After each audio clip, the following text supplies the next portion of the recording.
Hello, Mark Parcell again. Following the death of Jason Blee, SimTARS developed a simulation of the events to assist with the coronial inquest. The coroner recommended that the simulation be used as a training tool. The following is a simulation of events surrounding a fatal accident at Moranbah North underground coal mine on Monday the 9th of April 2007. Joy shuttle car SC501 is a right-hand drive configuration. The two electric motors at the rear of the car drive the wheels.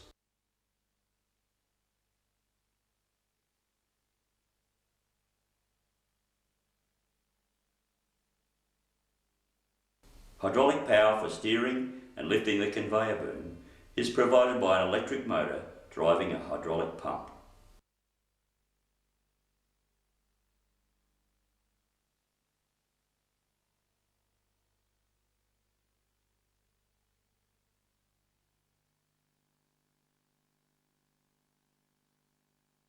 The foot controls. Driver sitting in the out-by seat to drive the shuttle car in-by.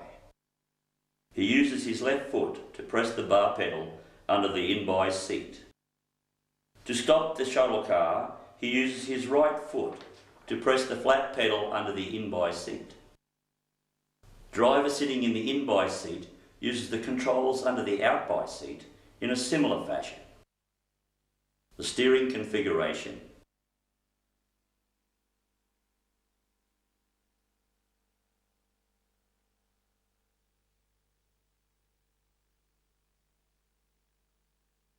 Driver sitting in the in-by seat facing out-by.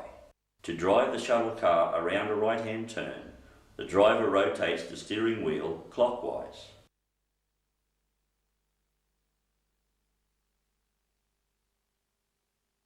Driver sitting in the in-by seat facing out-by. To drive the shuttle car around a left-hand turn, the driver rotates the steering wheel anti-clockwise.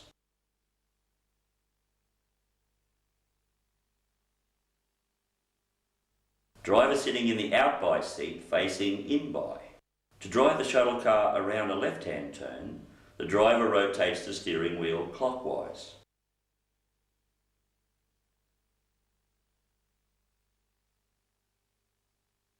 Driver sitting in the out-by seat facing in-by. To drive the shuttle car around a right-hand turn, the driver rotates the steering wheel anti-clockwise.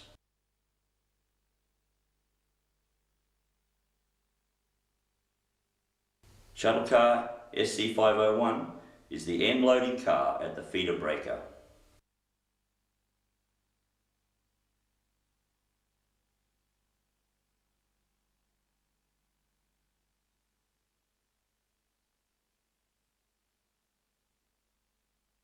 Shuttle car SC503 is the side loading car at the feeder breaker.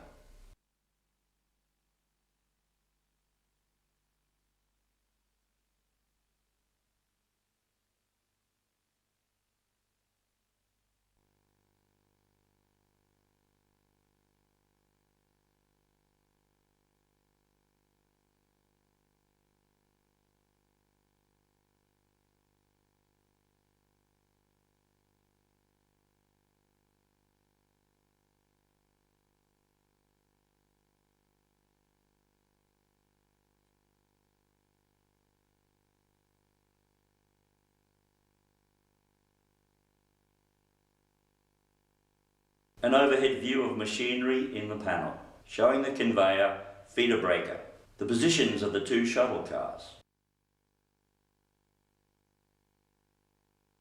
and the continuous miner in the left side face plunge.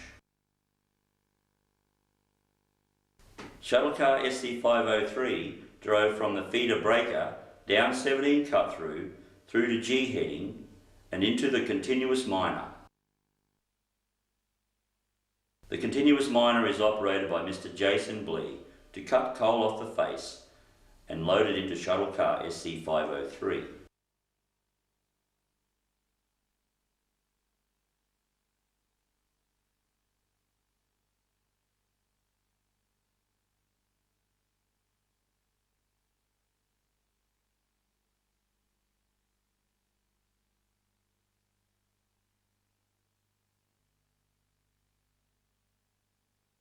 When full of coal, shuttle car SC503 is driven back out along G heading to 17 cut through, around the right hand corner to the feeder breaker.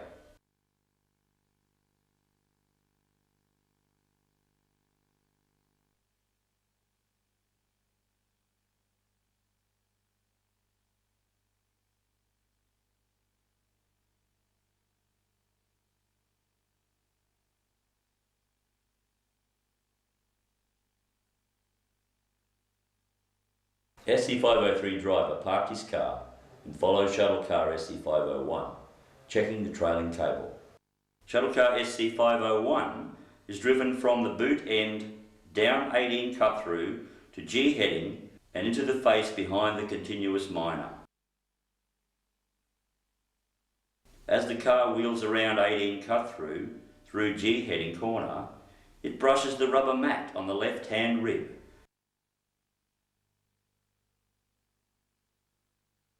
And the brattice wing on the right hand rib.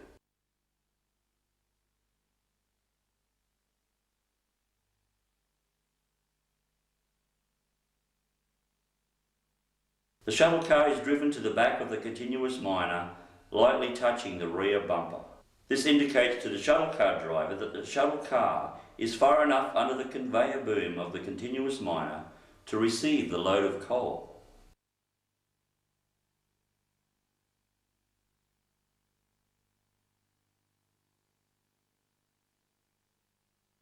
The approximate positions of the workers in the panel are shown.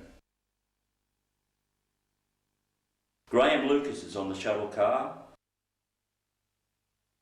Peter Smith is the cable hand. And Jason Blee is closer to the face on the in-by end of the shuttle car, operating the continuous minor.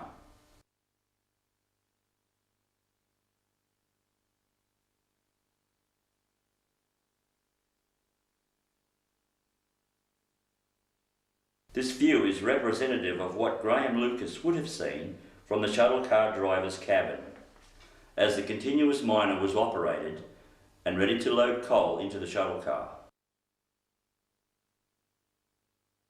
This is the approximate position of Jason Blee and the view that he had while he was operating the continuous minor while standing alongside the shuttle car.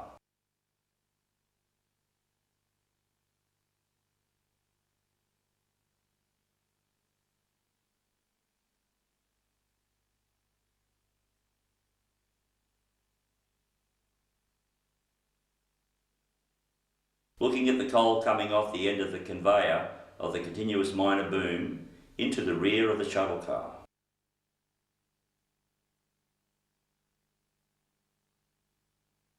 As the coal is loaded into the shuttle car, the controls in the driver's cabin are operated to pull the coal along the length of the shuttle car. Jason Blee heard a noise on the continuous minor. He thought it had a broken track. He stopped the operation of the continuous minor and instructed Graham Lucas to drive the shuttle car out by. The shuttle car commenced to move. As it moved, the right rear of the shuttle car moved towards the left rib of G heading. The right rear of the shuttle car struck Jason Blee while he was standing against the rib.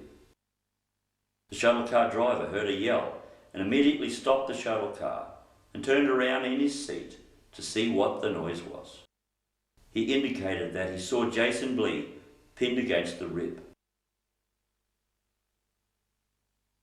Jason gave him instructions to move the shuttle car back in by twice to try to free him off the rib. Jason Blee then slumped down alongside the electric traction motor. Rescue operations were commenced immediately.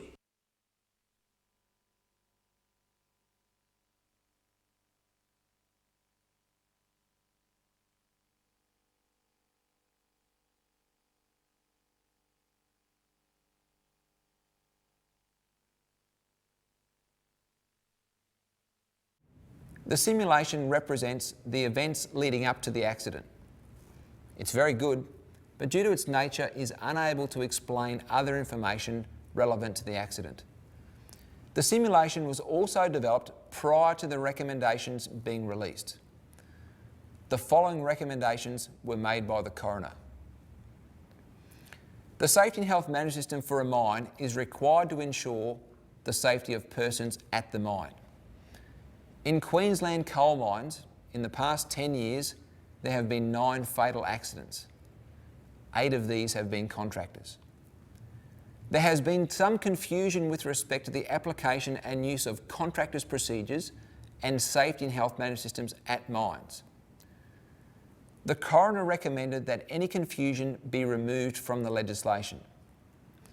These changes have been made, and it's very clear there is only one safety and health management system at a mine, and that is the system that is developed and implemented by the site senior executive for the mine. All persons at the mine are obligated to comply with the safety and health management system for the mine, including contractors. There is only one system, and the procedures applicable at a mine are the ones that are developed and implemented by the site senior executive.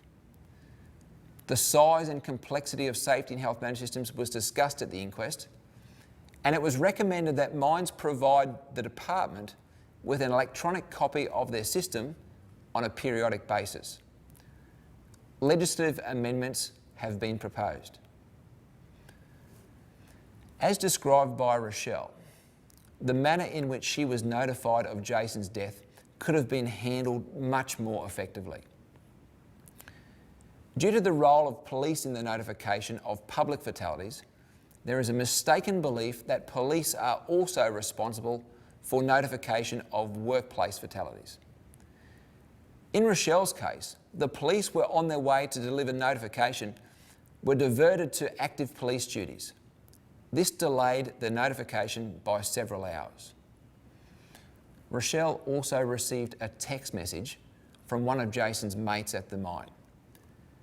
She hadn't yet received the official notification at that time, and she didn't really understand what the message was about.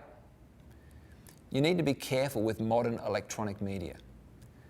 You need to be sure that people have received the official notification before you contact them offering assistance. The one thing that Rochelle really needed when she received the notification was information about the accident. The police didn't know. Rochelle didn't know. All she was told was that her husband had died. There may be some reluctance to communicate information about the accidents for fear of prosecution or other legal action. To assist in this, we point out that the primary information, including a brief description of the accident, is inadmissible in any proceeding. We'd recommend that notification be made with the primary information to assist in the immediate communication with the family. The regulation already identifies the risk to pedestrians around mobile plant and requires mines' safety and health management systems to ensure the safety of pedestrians and other persons. The inquest recommended the review of no-go zones around machines and that they be represented as diagrams displayed in pictures in crib rooms. The inquest also recommended the development of proximity detection systems around mobile equipment. Although described in the simulation, the cause of the fatal injuries may not have been clearly identified.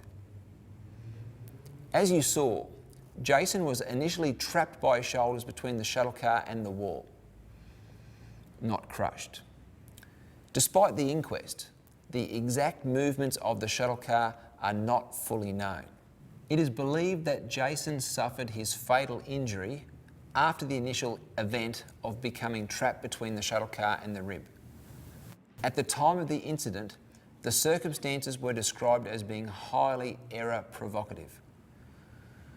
Despite the best intentions and efforts of those involved, it is believed that Jason suffered the fatal injury in the process of trying to remove him from being pinned against the wall.